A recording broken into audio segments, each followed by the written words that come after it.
Man crates. Awesome gifts for men in real wooden crates, wrapped in a cocoon of duct tape, or housed in ammo cans that are virtually indestructible.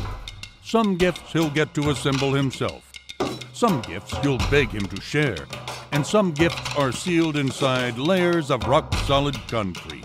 Gifts guys love, from grilling gear to old-school video games and more. Man crates. Awesome gifts for men. Hey folks, welcome into the Cam Rogers Show on this Monday morning, December 18th, 2017. We thank you for tuning into this program here on Chat Sports Facebook Live. I'm Cam Rogers. Follow me on Twitter at Mr. Rogers99. Can we all just catch our breath? I can't imagine the amount of conversations that are going on around all of the water coolers out there in the office. It was an unbelievable Week 15 across the National Football League. And let me be of the first to wish you all a very happy holiday season. I'm sure everybody's starting to check out a little bit in the office right now. Hey, that's okay. That means you can watch the Cam Rogers Show guilt-free as we take you up until 11 o'clock Eastern Standard Time. And boy, it's quite an episode on tap, ladies and gentlemen. We have the top 3 highlights from yesterday's NFL action, starting off with Patriots and Steelers. I'll talk about Dallas taking on the Oakland Raiders as well, and Philadelphia battling the New York Football Giants with Nick Foles at the helm. How did he do? We'll get to those highlights very, very soon. Then I have an updated look at the NFL playoff picture, where we stand as we sit here on Monday morning in the AFC and NFC respectively, and I've got projections, so I am opening up my crystal ball, picking tonight's game, and then Week 16 and Week 17, who gets in and who doesn't. I've got your answers coming up later. Hot seat rankings across the NFL. If you're a Browns fan or a Bengals fan, well, you're looking at the hot seat rankings out there, not necessarily playoff projections, so don't you worry. I got a list for you coming up later. And it seems as though Marvin Lewis is on his way out, so I have possible replacements for him coming up at the 30-minute mark as well. At the 45-minute mark, I'm revealing the top 10 Pro Bowl vote getters from you, the fans. We'll count you down from number 10 to number 1. The Pro Bowl rosters will be announced tomorrow night, but the fan votes have been released. I'll show you them at the 45-minute mark, and then with time permitting, a final word on Nick Foles playing the quarterback position yesterday for the Philadelphia Eagles. I'm giving you a grade in terms of how he did yesterday against the Giants. Okay, without any further ado, ladies and gentlemen, let's get right into it because this was a thriller game of the year. Let's go to the big ketchup bottle. Pittsburgh Steelers taking on the New England Patriots, and really nice to see Ryan Shazier in attendance in that one. We'll start off with a New England Patriot highlight here. It's Rex Burkhead who takes it into the end zone. Bittersweet, though. Rex Burkhead hurt, and he could miss some time. Okay, Ben Roethlisberger and company would respond. Eli Rogers takes the pass up the middle, and he walks into the end zone to tie things at 7 after a Patriots punt. Big Ben looking for Antonio Brown. He can't haul it in, but there's worse news than that. Brown holding his leg. Check it out on the replay here. Eric Rowe hits Brown's calf, partially torn, probably going to be out until the postseason. So it was up to one Martavis Bryant to step up, and he does an unbelievable one-handed snag there for the touchdown. Really a fantastic play, and Martavis Bryant wants to be more involved. Second half we go. Brandon Cooks takes in the 4-yard score, but Gostowski misses the PAT. It's 16-17 Steelers. Next drive for New England. Brady, 3rd and 4. And it's big man Vincent Williams who tips the ball and intercepts Brady's pass. He takes it down to the 22. That set them up for Le'Veon Bell to punch in the 3-yard score. Steelers up 8, but Tom Brady takes his team right down the field. Dion Lewis is there to bring it home. Patriots take the lead. It was counterpunch after counterpunch in this one. 1st and 10, Juju Smith-Schuster takes a short pass, turns on the burners, 69 yards. Steelers looking ready to retake the lead here. So Steelers are going to hurry up to the line, and it's 1st and goal. Big Ben fires downfield. Jesse James, it's a touchdown, right? No. Look at the replay. He did not complete the process of the catch. We'll talk about that after the highlight. But it was ruled not a touchdown. So it was Dez Bryant 2.0, if you will. The Steelers trot back onto the field. 2nd and 10. Roethlisberger is going to take, or excuse me, 2nd and goal here. Roethlisberger with time initially. Rolling. Roethlisberger firing downfield. Darius Hayward-Bay can't get out of bounds. The clock rolls. It's 3rd and goal. The clock is ticking. Will Big Ben snap the ball? The Patriots are assuming that's going to happen. Look at the lineman there. Roethlisberger basically instructing his receivers to go out. He fakes the spike. Roethlisberger has all time to throw. He fires, and it's intercepted. New England walks off with a pick. Mike Tomlin beside himself.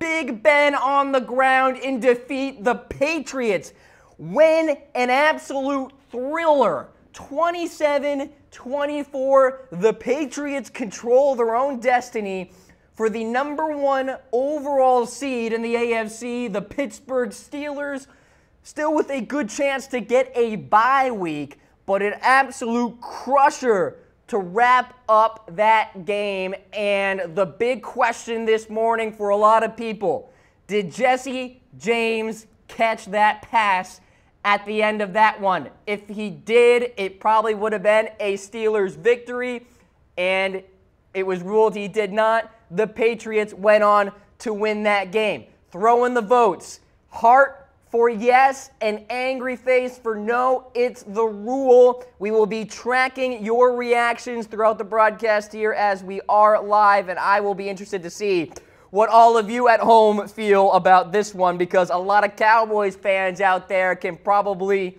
be the shoulder for Steelers fans to rest on, if you will, because now they both have gone through a similar situation.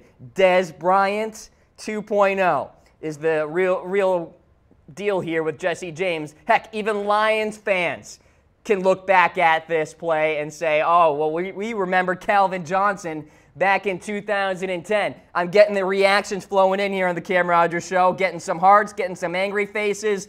And look, this by the book was not a catch. By the book, it was not a reception.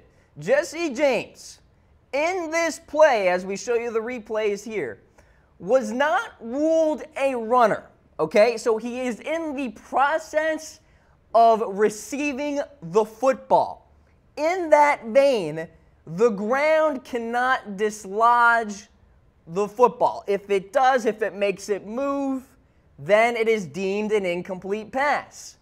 And so we've seen this before. It's not like the NFL doesn't have precedent on the situation, okay? Now, if Jesse James caught the ball at the 5-yard line, ran it in, broke the plane, and then the ball got dislodged or something, it would have been a touchdown because Jesse James would have been deemed a runner at that point. And when the football breaks the plane, the play is dead. In this instance, the play is not dead because Jesse James is still trying to receive the football. Here is the rule, all right? A player must secure the ball in his hands prior to going to the ground. Okay, Jesse James secured the football prior to going to the ground. That's fair. Must control the ball long enough to become a runner. All right, that's more of a situation where he's not going into the end zone. In this case, it really doesn't apply to Jesse James.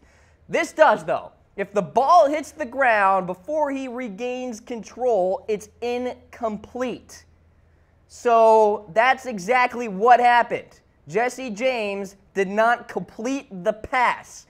And people are saying, well, his knee was down. Well, he was never touched, so he can't be down. I mean, if his knee is down, the play is still alive.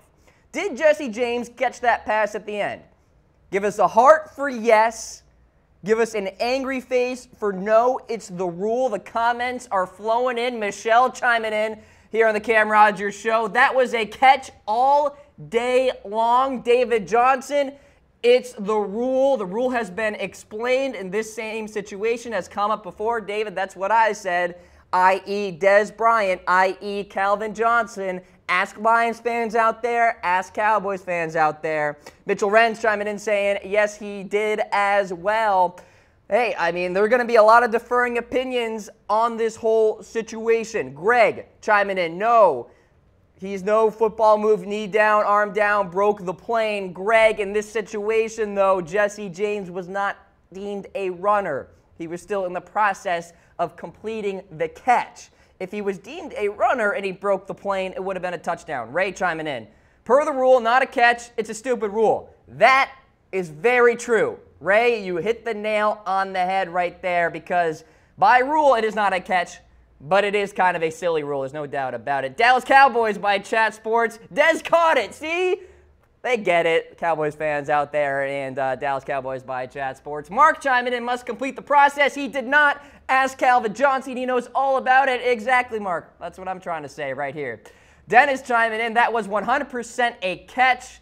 Touchdown is the same, similar play against the Baltimore Ravens. I think he might be alluding to the Antonio Brown stretch play from last year on Christmas. Not totally sure, Dennis. But yes, of course, Antonio Brown, he was deemed a runner in that play. He broke the plane. He stretched out, play dead.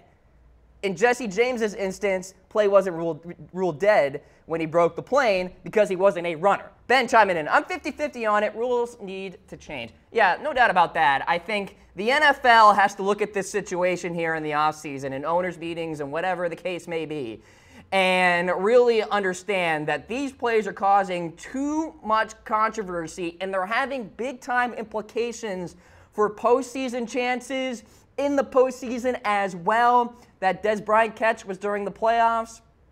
And that play there last night is probably going to be the reason why the Patriots will be the #1 overall seed in the AFC and the Steelers will be #2. Roy chiming in. Who cares? They choked. #Pats. Wow. Some big-time stuff there by Roy. Jesse chiming in. Dez caught it. Well, they're still talking about that one, aren't they? Gotta love it, gotta love it. And Maria saying it was a great catch. There are a lot of opinions out there. Keep them coming here in the comments section on the Cam Rogers Show. Heck, even tweet at me at Mr. Rogers99. We will be talking about this play for some time. We'll pull up the reaction poll again if you're just tuning into the program here. Did Jesse James catch that pass at the end? Give us a heart for yes, he did. Give us an angry face for no, it is the rule. And we're seeing both sides of it in the comment section here today. Here's the bottom line, folks. By rule, Jesse James did not catch that ball. And I have a full explanation here in terms of the NFL rules. I went right to the rule book. I took this right out of the script. Jesse James did secure the ball prior to going to the ground. But the ball hits the ground and it becomes dislodged a little bit in the process of him fully receiving the football.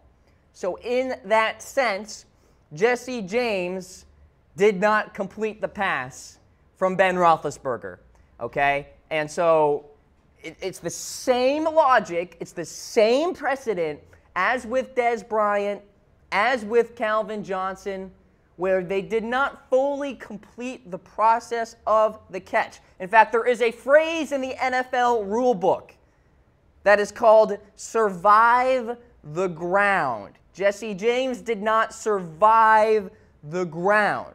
If Jesse James really, really held on to that football and it hit the ground but it didn't move, it's a touchdown.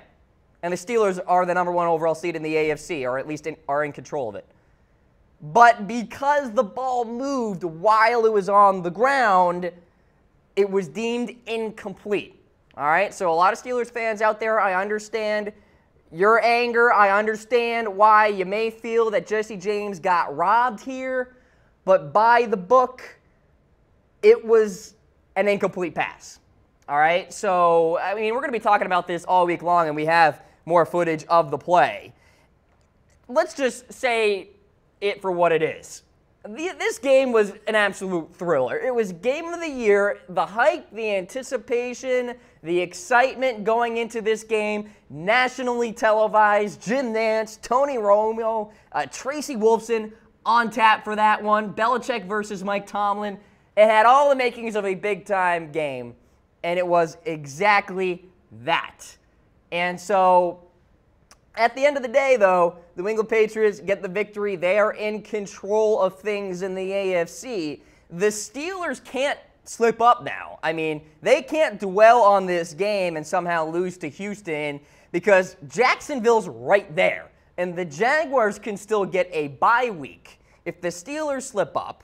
And both these teams are tied at the end of the year because the Jaguars have the head-to-head tiebreaker. If you're just tuning in, it's the Cam Rogers Show here on Chat Sports Facebook Live. Follow me on Twitter at Mr. Rogers99. Like my Facebook page. Come at me with the comments. I love when all of you are a part of the show. It makes it so much more fun. Dennis chiming in. If the Patriots would have made the same play, would they have called the same? If it would have been the Patriots, they would have overturned the play as well. Very interesting comment there from Dennis. David Johnson, again, chiming in. They need to give players more credit for what they do. A lot of incredible plays have been taken back by ticky-tack rules. David Johnson, absolutely. By the way, great name, might I add. There's a great football player that is named David Johnson. Yeah, I think the NFL has to look back and really understand that this whole catch thing is creating too much confusion. Travis, he made a move, knee and elbow were down, catch made. Emilio chiming in, consistency across the board. Dez caught it. Hey, I mean, like I said, there is precedent with Dez and Calvin Johnson. Both times ruled incomplete. Here you go with Jesse James, ruled incomplete. It's not like the NFL has been inconsistent here. All right, another comment chiming in. He had ball in one hand. I think the whole thing that we all have to really focus on is that the ball moved while Jesse James was on the ground. So in that sense, he did not survive the ground. That is an actual phrase in the NFL rulebook. Roy chiming in. Quick question, 1 minute left. Let's say it was a TD. You think the Patriots would have pushed and maybe still came out on top? Probably not, Roy. I don't think so. I thought Pittsburgh's pass rush was really getting to Tom Brady. Right tackle Marcus Cannon was not in that game. Big reason why the Steelers got after Tom Brady and he was pressured. I honestly think the Steelers would have won that game, Roy. I do. If Jesse James scored that touchdown there, and I think the Steelers would have teed off on Brady. Mike, the rules in the book don't apply to New England. It was a touchdown. Long story short, the Steelers outplayed New England and unofficially won that game. Unofficially won that game, Mike. I love that phrase. And hey, honestly, I kind of agree with you. Like, the Steelers outplayed the Patriots in that game. They had the game plan. You know, the big storyline going into this one, Tom Brady and his success against the Steelers' zone coverage on the defensive side. Steelers went man-to-man. They used that blueprint from that Monday night game between Miami and New England. They did a good job of it. They pressured Brady. They got in the face of the wide receivers, but here's the deal. You can get in the face of Rob Gronkowski, and sometimes he's going to win in man-to-man coverage. Gronk had a fantastic game. New England Patriots by Chat Sports. No catch. All right, so we got the Cowboys by Chat Sports chiming in. We got the New England Patriots by Chat Sports chiming in as well. Just waiting for the Pittsburgh Steelers by Chat Sports, and I think we got everything covered here. Maybe the Detroit Lions by Chat Sports as well. All right, so it was a thriller between the Patriots and the Steelers. That was just one big-time highlight. We have another big-time highlight across the NFL. Raiders taking on the Dallas Cowboys. Let's go to the Bay Area, ladies and gentlemen. We'll start off with a first-and-goal situation here in the second quarter. Rod Smith plunges into the end zone. 10-0 Cowboys. Third quarter we go. Cowboys still up 10. But here's Marshawn Lynch on the flip. Takes it towards the goal line. First down, Oakland. Then Carr up top. Michael Crabtree has it for the touchdown. Big-time game for Michael, although he did have a concussion towards the end of that game. Late third now, 10-10 tie. Prescott with time. Prescott, he is going to take matters into his own hands. Into the end zone he goes. 17-10. And then Derek Carr on the ensuing drive for Oakland. Third and goal. Carr finds Crabtree again in the end zone. We're tied at 17. Cowboys, 4th and 1 near their own 40. Prescott keeps it. Appears to be stacked up. But who really knows? Seriously, nobody knows here. Here comes Gene Steratore, who whips out the trusty index card. And he says, trying to contain his laughter, first down. Unbelievable ruling. Game is still tied. Late fourth quarter. Prescott downfield. Dez Bryant, a typical Dez Bryant catch. Really muscled it in there. Dan Bailey kicks in the field goal. 2017 Cowboys lead now. All right, so the Raiders trying to surge back here. Carr is nearly intercepted by Anthony Brown. Anthony Brown could have put that game on ice. Did not. 3rd and 3 situation now for Derek Carr. Talking about crazy NFL rulings here. Carr stretches for the end zone, but it is deemed a fumble out of the end zone, and with that, the ruling is officially touchback. Cowboys get the ball. They can run out the clock. The Dallas Cowboys win the football game, go to 8-6. The Raiders are 6-8 now, essentially out of playoff contention. Not eliminated, but they need a lot of insanity to happen. Meanwhile, Dallas keeps their playoff hopes alive. So, with that, just a crazy sequence at the end of that one with Derek Carr fumbling out of the end zone and all that jazz. You can make the argument that's probably one of the worst rules in the NFL. But even before that, Gene Steratore bringing out a piece of paper to measure if the Dallas Cowboys got a first down. So all you Cowboys fans out there, who was the player of the game? You got Prescott, you got Dez, you got Sean Lee, or the piece of paper? Throw in your votes. Heart for Prescott, a wow face for Dez Bryant, a like for Sean Lee, and a laughing face for the piece of paper, and probably Gene Steratore as well, who's really a really darn good referee. But in my time of watching football, which goes a pretty decent amount of time, I have never seen a referee use a piece of paper to measure whether or not a team has accomplished a first down, whether or not a team has crossed the line to gain. Unbelievable sequence, and the votes are coming in, and as expected, everybody's voting for the piece of paper as the player of the game for the Dallas Cowboys. Absolutely unbelievable game last night on Sunday Night Football. The Dallas Cowboys are still in the hunt for a wild card spot. They can't win the division, of course. The Eagles have already locked that up. So the Dallas Cowboys are at 8-6 in the NFC. Here's what they have to do, ladies and gentlemen, to make the postseason. And as a footnote here, they get Zeke Elliott back for these final 2 games. Okay, so here's what Dallas needs to do. Dallas has to win out.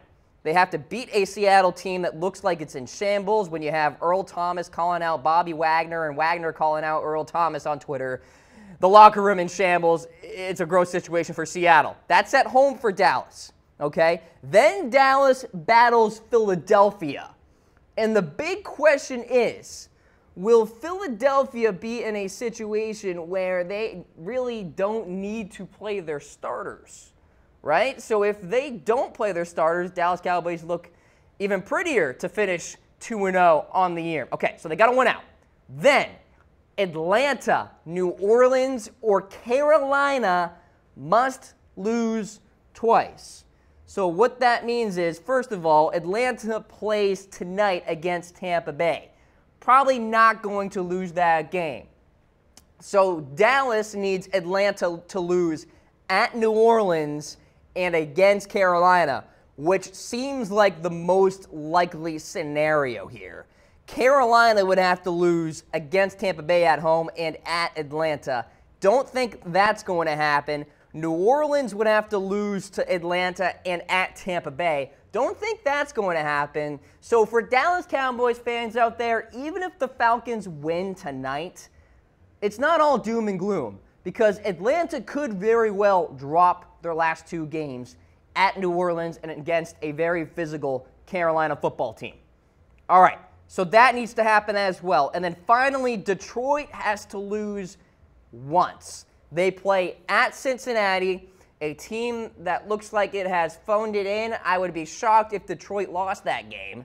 But then they play at home the Green Bay. And the big question here, will the Packers even bother trotting out Aaron Rodgers the rest of the year with Green Bay essentially eliminated. They aren't mathematically yet. Atlanta, if they win tonight, then Green Bay would be officially eliminated. So with that, we all knew that Aaron Rodgers was coming into that game yesterday against Carolina only at 80%. So he's not fully healthy here.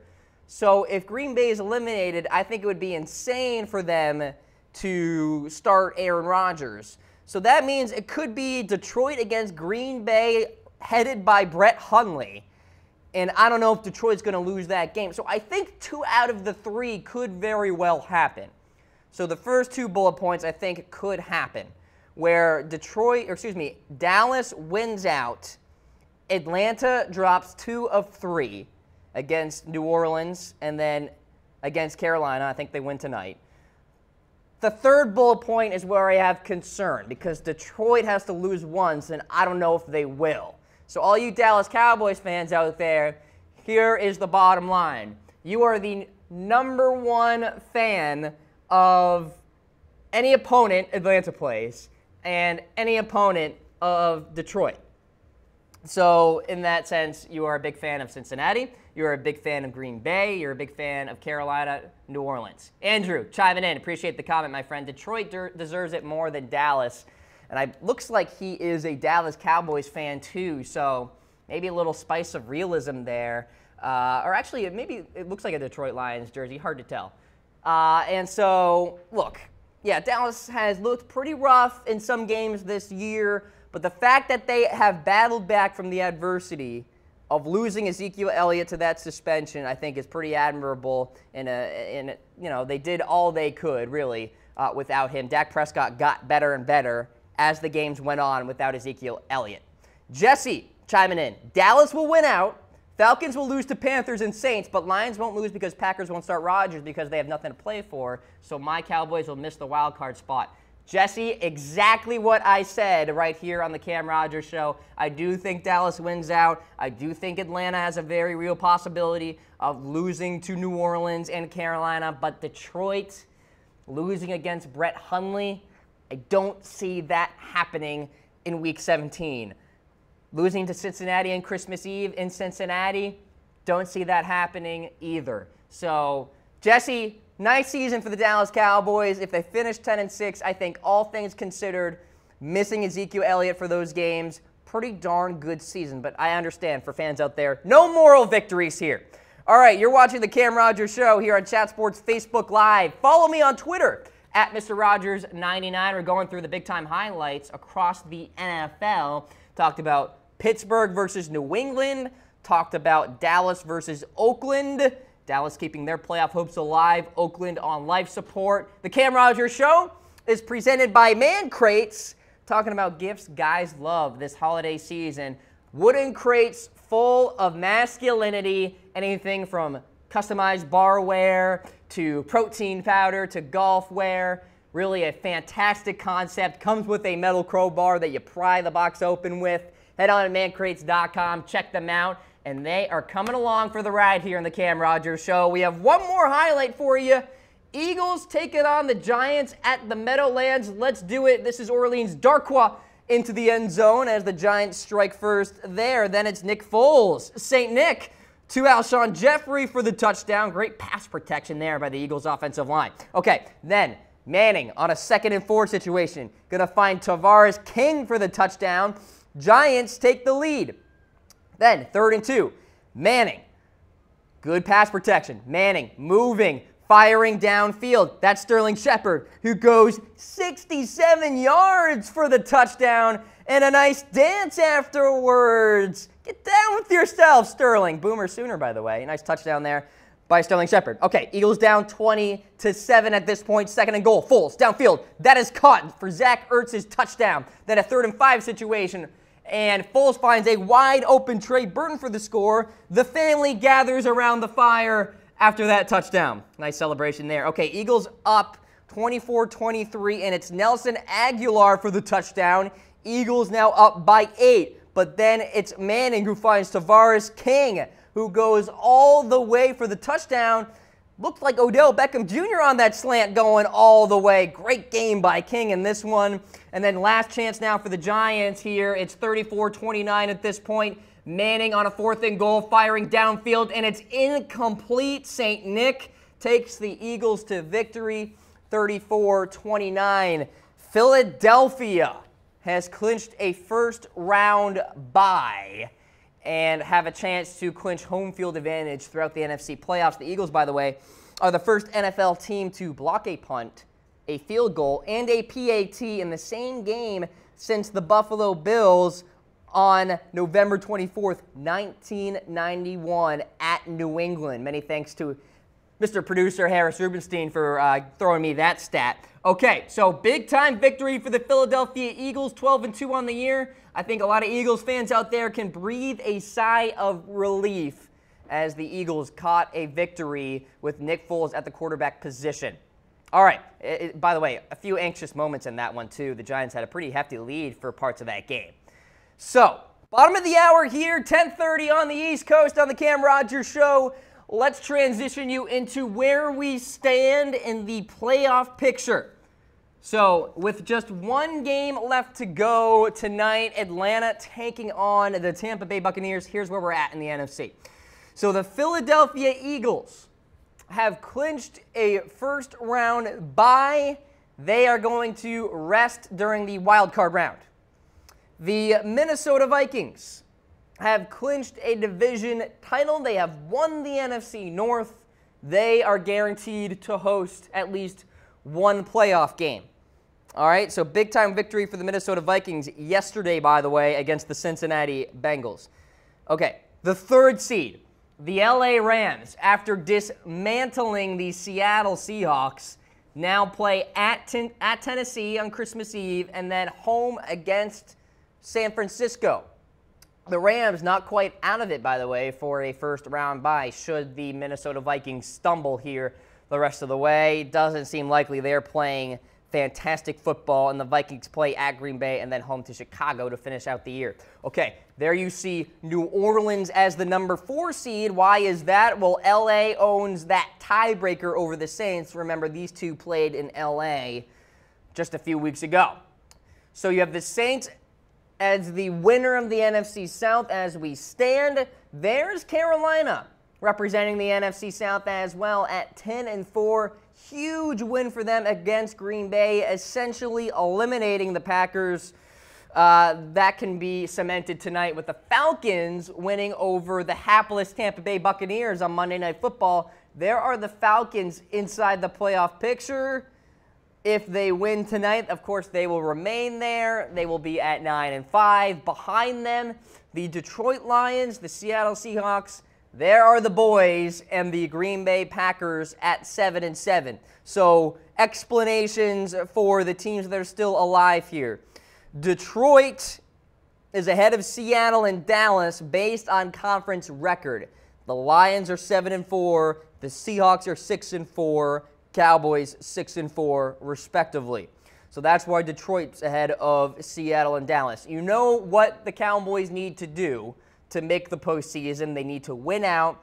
They need either New Orleans, Carolina, or Atlanta to lose 2 games, and then Detroit has to lose 1 game. Dallas gets into the postseason. Seattle, huge concerns for this team here. The rest of the way, they play at Dallas against a very hyped-up Cowboys team at Jerry's World, and then they play home against Arizona, which could be a meaningless game for Seattle. The Seahawks look like a team in shambles. The locker room is starting to turn. They just got destroyed against the Los Angeles Rams at home, which is something we have not seen in a very, very long time, a blowout of that type of proportion in the 12th man.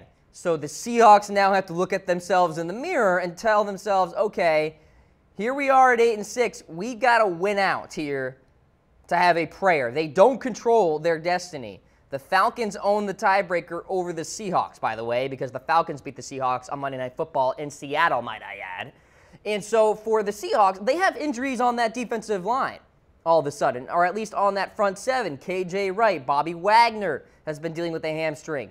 Apparently Earl Thomas is not 100% right now. We know that Richard Sherman is done for the year. We know that Cam Chancellor is done for the year. All of a sudden, that Seattle defense, it's not so scary. I mean, they can be run on. And Los Angeles offensive line absolutely bullied Seattle's defensive front. And so for the Seahawks, I will say, big-time concerns for them. I don't think they beat Dallas this week. I think they lose. I think the Cowboys get to 9-6. I think the Seahawks drop to 8-7, and, you know, it looks really bleak for them. One last point here about the NFC. Packers tonight, they are hoping for the Tampa Bay Buccaneers to stun the Atlanta Falcons. Packers need to win out and then need absolute chaos to go down to actually make the playoffs. I don't think they make it. They'll probably be eliminated after Atlanta beats Tampa Bay tonight. Okay, so that's where we stand in the NFC. The AFC now. So the Patriots have jumped the Pittsburgh Steelers by virtue of that huge victory for them yesterday at the Big Ketchup Bottle. By the way, they have clinched the AFC East. Death, taxes, and the Patriots clinching the AFC East. Typical stuff. They are the #1 seed in the AFC. They control their own destiny. If they win out, the AFC playoffs will go through Foxborough. Okay, Steelers now the #2 seed. They too control their own destiny for a bye week. They can't stumble against the likes of Houston or Cleveland. I don't think they will, but if they do, Jacksonville is right there, and if Pittsburgh and Jacksonville are tied at the end of the year, Jacksonville will jump Pittsburgh due to the head-to-head tiebreaker. The Jaguars have clinched a playoff spot. They have not clinched their division yet. So Jacksonville is going to the playoffs for the first time since 2007.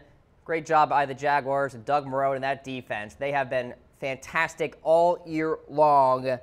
And a lot of people are starting to draw comparisons to like early 2000s Ravens, the 80s Chicago Bears. I don't think we're there yet, but really, in terms of the sacks, they're on par with those Ravens teams and those Chicago Bears teams. So Jacksonville at 3. The Chiefs, a huge victory on Saturday night against the LA Chargers. The Chiefs now control their own destiny for the AFC West. Went out, and they're in good shape. The rest of the way, the Chiefs have Miami and Denver. At Denver to wrap up the year on New Year's Eve. Okay, 5th seed. This seems to not make sense to me. And, you know, there they are. The Tennessee Titans are at #5. They own the tiebreaker over the Buffalo Bills and the Baltimore Ravens. And so the Titans, they have looked hapless.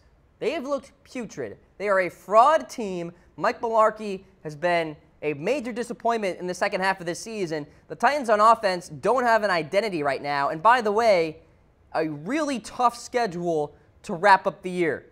LA, the Rams, and then Jacksonville, albeit both at home, but what does that do? Like, does anybody actually show up for Tennessee Titan games? I don't think they do, at least not to the degree of more respected franchises out there. And so I think Tennessee has a very real chance to lose out. To lose out and miss the playoffs altogether, paving the way for an LA Chargers team that could rip off a couple of wins, get to 9-7, and sneak into the playoffs. The Chargers play at the Jets and then home to Oakland. Buffalo at 8-6. They're in a tough situation here because they have New England. At New England, historically, Buffalo has struggled there, obviously. And then they play at Miami. And I'm telling you, that is not an easy game for Buffalo because Buffalo historically has struggled at Miami too. And also historically has collapsed at end-of-season situations where they are on the cusp of the playoffs. So if the Bills want to get into the playoffs for the first time in this millennium, they're going to have to win the rest of the way and see what happens. Okay, Baltimore controls their playoff destiny. They win out, they're in. They're at 10-6. and they would own the tiebreakers that would go down there. So Baltimore would get in probably as the 6th seed in a situation like if the Titans were to win out and Baltimore and Buffalo are tied, Baltimore would jump Buffalo there. All right, so for LA, they're at 7-7. Talking about the Chargers here, they lost to the Kansas City Chiefs on Saturday. So the AFC West seems to be out of reach for them. The wild card, not quite. Meanwhile, Oakland, Miami, they're technically still alive at 6-8, but they're done. I mean, logically they are done. Mathematically, they are not. All right, so let's get into my projections. I have opened up my crystal ball, and I'm going to give you where I see all these teams finishing. Let's start in the NFC. So here's how I see things shaking out. I've got Philadelphia winning out. All right, they win their next 2 games, and I say that with a bit of lack of ease, shall we say, because Philadelphia against Dallas in Week 17, not sure what the motivation's going to be there, but we'll see. And so Philadelphia's at 1. Minnesota gets to 13-3. And so that means they beat Green Bay this week, likely against Brett Hundley. And then they take care of business against Chicago in Week 17. So Philadelphia, Minnesota get the bye weeks. LA, the number 3 seed. Followed by New Orleans at 12-4, the number 4 seed. They win the South. All right, LA Rams win the West. I've got 3 teams representing the NFC South in my projections. All right, talking about the NFC playoffs here. Carolina gets to 11-5. I have been really impressed with that defense, and the corners impressed me as well. Bradbury and company played a little better than I expected against Aaron Rodgers. That lends me to believe the Panthers are going to finish strong here. They get to 11-5. That means they take down Tampa Bay. Week 17, though, I think they might actually lose to Atlanta, and that would mean Atlanta gets in over Detroit at 10-6. So the Falcons will beat Tampa Bay tonight. They will lose to New Orleans at home, or excuse me, on the road. And then they beat Carolina in Week 17 to get into the NFC playoffs. Detroit's out, Dallas is out, Seattle's out. That's where I see the NFC shaking out. In terms of the AFC, let's get to the AFC projections here.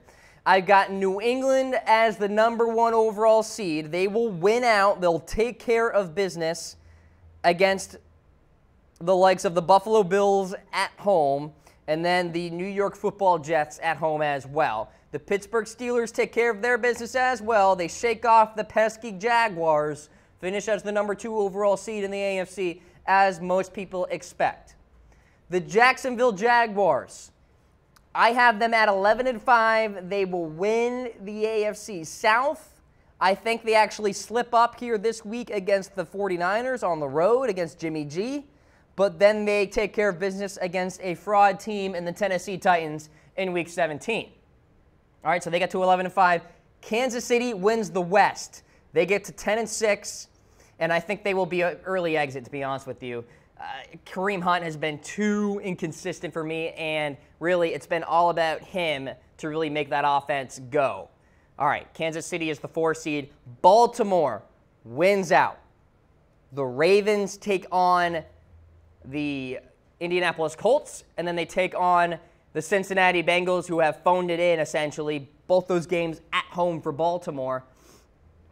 And they get to that number 5 seed. For LA, like I mentioned it earlier in the current picture, if Tennessee loses out, LA could jump the Titans, and I think that happens. I think the Chargers will be victorious against the Jets on the road. Going to be a tough game. I think it'll be a close one, but I think they win that one. And then in Week 17, Oakland, I think the Chargers win that one as well. Get to 9-7. Could be a scary good team against the Jacksonville Jaguars in that wild card round. Tennessee loses out. I'm done with Tennessee. So done with that team. I think they have big-time concerns that go far beyond just Marcus Mariota, of course, in that offense. I think there's some coaching concerns there. And Mike Mularkey, hint, hint, on perhaps a hot seat of mine that we'll get to later. Buffalo 8-8, they just miss the AFC playoffs. Okay, folks, those are my projections in the AFC and NFC, respectively. This is the Cam Rogers Show here on Chat Sports Facebook Live. We are indeed presented by Man Crates. Head on to mancrates.com to check out the fantastic products that they have for this holiday season. Gifts that guys love, ladies and gentlemen. Wooden crates full of testosterone. Talking about bar-aware, customized for your special guy's favorite team. They have the special fishing crate or the bacon crate. Everybody loves bacon. mancrates.com. That is the website, and they are sponsoring the Cam Rogers Show here on this Monday morning. Hope you're all enjoying the holiday season. We thank you for tuning into this live program. Follow me on Twitter at Mr. Rogers99, by the way, and download the podcast version of the Cam Rogers Show on iTunes. Just search the Cam Rogers Show. And let's get into the NFL hot seat rankings right now. I gave you a little foreshadowing here. Here's number 5. Mike Mularkey, head coach of the Tennessee Titans, but it might not last. Honestly, things are going to start to rumble in Tennessee in terms of Mularkey's future if the Titans lose out, which I think is a very real possibility. Why? Well, they play the Rams, then they play the Jaguars. Those are 2 playoff teams. And the Titans have shown me nothing on the offensive side to give me confidence that this squad can get into the postseason. It's amazing to me that they actually hold these tiebreakers right now and are actually the number 5 seed in the playoff picture as we stand. Mike Mularkey, you know, he has shown some flashes, but I'm putting him as a fringe hot seat candidate. That's why he's at number 5 and not necessarily number 2. So breathe easy, Titans fans, if you still want him to be your coach. I think it's still a very real possibility.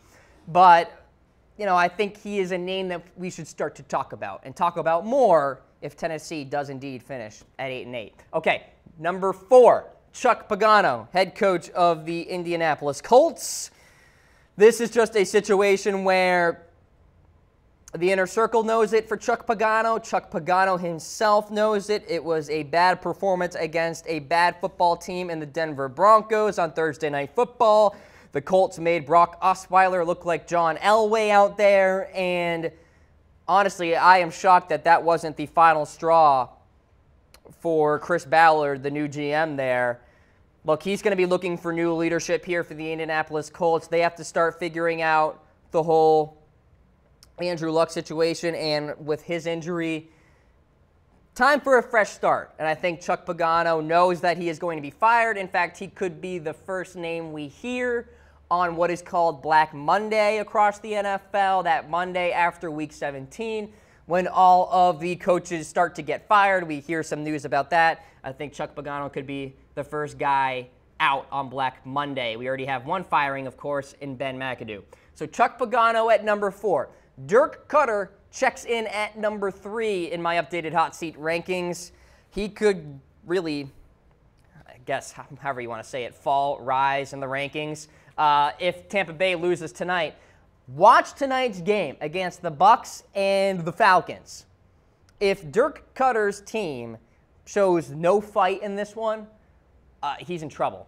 Because the Tampa Bay Buccaneers, I've said this many, many times, were a popular playoff pick going into the 2017 season with the firepower that they had on the offensive side, bringing in Deshaun Jackson, Mike Evans, the elite wide receiver that he is, has had some bad games this year. There's no doubt about it. And O.J. Howard and Cameron Brate and Jameis Winston and Doug Martin and all these pieces here, and it just did not work out. And I think Dirk Cutter deserves some blame for that. So he's there at number 3. John Fox at number 2, head coach for the Chicago Bears. The Bears did not really compete in that game on Saturday afternoon against the Detroit Lions. So for Chicago, they're playing out the string now. They actually play the Cleveland Browns. We'll see if they can get a victory there. But for Chicago and John Fox, I think this is a marriage that is destined for a divorce. And I think Fox will be a name that you hear on Black Monday, along with Chuck Pagano, to be fired there in Chicago. It's time for new leadership. I think a new, energetic head coach would be great for Mitchell Trubisky. I think Trubisky is the future for Chicago, and I think Bears fans out there are excited about that. But Trubisky needs a guy kind of like Goff and McVay in that relationship, right? Energetic, young head coach, seeing the development there with Jared Goff. Maybe a Mike Vrabel, even though he's a defensive mind. You know, he's an energetic young coach that could go in there in Chicago and, you know, help develop the defensive side, and then perhaps bring in some good staff for the offensive side to help develop Mitchell Trubisky. Okay, so John Fox at number 2. Number 1, this is so obvious, it just really doesn't even need to be said, but here he is. Marvin Lewis, current, air quotes, current head coach for the Cincinnati Bengals. It looks like the second longest tenured coach in the NFL right now is destined to be fired, destined to resign, whatever it is. Reports coming out yesterday that Marvin Lewis looking for new opportunities, looking for some post-Cincinnati life, if you will. Maybe even in the front office with another team. So Marvin Lewis there is my number 1 guy in my updated hot seat rankings. So there you go, and we're going to go right into potential replacements for Marvin Lewis here, because the reports came out that he was going to leave, and I am buying into it. So we're going to get to my replacement number 1, Darren Simmons, special teams coach, Cincinnati Bengals, name to watch for internal purposes. So it's very possible that Cincinnati looks internally here as the new head coach. He's a guy that historically has done very well with the Cincinnati Bengals, has been there for a long time, since 2003, coached some great seasons of kicking, punting, and special teams coverage overall. He's a really good special teams mind, if you will. You've seen success with special teams coaches in the AFC North and going to that head coaching position, i.e. John Harbaugh of the Baltimore Ravens. And here's one kind of example of what Simmons can do, at least for the special teams. Cincinnati finished 12th in punt return average and 11th in opponent's punt average in 2013. So in that previous season, when Simmons wasn't the guy there, the team had finished 31st in returns and 32nd in coverage. So Darren Simmons, one of the better special team coaches out there, a guy to watch internally, not a splashy name, not a flashy name, but still a name to monitor if the Bengals do want to look on the inside. Okay, let's get to the outside now. Jim Bob Cooter, offensive coordinator for the Detroit Lions, despite being a guy with an awesome name, I think it's time for this guy to be promoted finally as a head coach. Never been a head coach before, has really done a good job with Matt Stafford at the quarterback position, and I think he would do a great job at developing Andy Dalton. I think he has a complex offensive system, but certainly one that Andy Dalton could learn, especially during the offseason. And really, Jim Bob Cooter has been the mind behind Stafford's, of course, development, but also that big-time contract that Stafford got there. And so Cooter really predicates his offense on reading defenses pre-snap. And I think that made Stafford a better quarterback. I think it can be translated to Andy Dalton to make him a better quarterback, a better pre-snap dissector, if you will, of opposing defenses.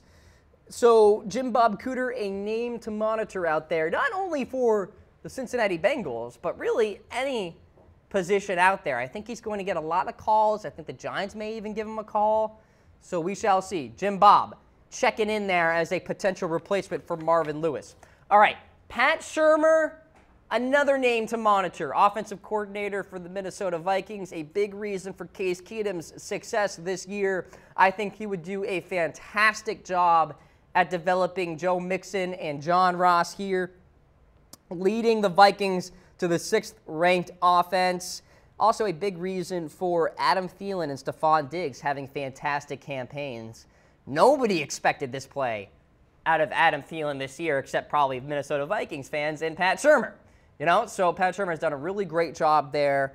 I think he would do a fantastic job developing Mixon and Ross, as I said, but also helping out A.J. Green too. Maybe helping A.J. Green, taking that big step to really becoming that truly top 3 wide receiver in the NFL. I think he's top 5, and maybe Shurmur could help Green get to that upper echelon, that upper echelon, if you will. And by the way, after the debacle of being the head coach for the Cleveland Browns 2011-2012, Shurmur, I think, has built up his reputation yet again, kind of like Josh McDaniels has done as well. Coming after that Denver debacle and doing a great job in New England. Shurmur helped Nick Foles have a productive year in 2013, might I add. I do believe that Shurmur could make Andy Dalton a Super Bowl caliber quarterback. All right, so Marvin Lewis, it looks like it's the end of the road. So I want you folks out there to grade his tenure with the Bengals. Give us a heart for an A/B. Give us a wow face for a C, laughing face for a D, and an angry face for a flat F. I guess it depends on what you are really looking at here. In terms of playoff appearances, I think you're probably throwing out a heart. In terms of playoff wins, you're probably throwing out an angry face. So Marvin Lewis, it looks like he is out in Cincinnati. He's going to finish out the season, it appears. People are throwing in the hearts, though. A lot of people thought that Marvin Lewis did a good job getting a laughing face, getting a couple wow faces here and there, so some differing opinions in terms of Marvin Lewis's time as the Cincinnati Bengals head coach. One thing you really can't shy away from, the consistency of making it to the playoffs, I think, is something that we really have to say is impressive with Marvin Lewis. And the drafts that Cincinnati has had during those years, really impressive as well. So you got to give Marvin some credit, but it's time to go. He realizes that, and he knows that his time is just about up. He is leaving the Cincinnati Bengals, it appears. All right, so there are your replacements for Marvin Lewis. This is the Cam Rogers Show here on Chat Sports Facebook Live. We have a couple of minutes here. I do want to make one note on the final word here about Nick Foles playing the quarterback position for the Philadelphia Eagles yesterday. 4 touchdowns for him. Fantastic game. I think if the Eagles continue to pass protect for him, if they can get that run game going, Jay Ajayi, I'm telling you, is a game breaker for the Philadelphia Eagles. I think Nick Foles and that Eagles team, I said this last week, will be in good shape. I think they can get to the Super Bowl with Nick Foles at the quarterback position. People forget that Nick Foles made it to the playoffs in 2013 battling the New Orleans Saints. All right? So I'll give Nick Foles a solid A-. Honestly, his stats were pretty darn good. 24 of 38, 247, 4 touchdowns. That's exactly what you want as an Eagles fan out of Nick Foles. Don't turn the ball over. Maybe throw a few touchdowns. Boom. Good stuff there, Philadelphia. In control of home field throughout the NFC playoffs. They can't stumble at all the rest of the way because Minnesota is right there. All right, folks, you have been watching the Cam Rogers Show here on Chat Sports Facebook Live.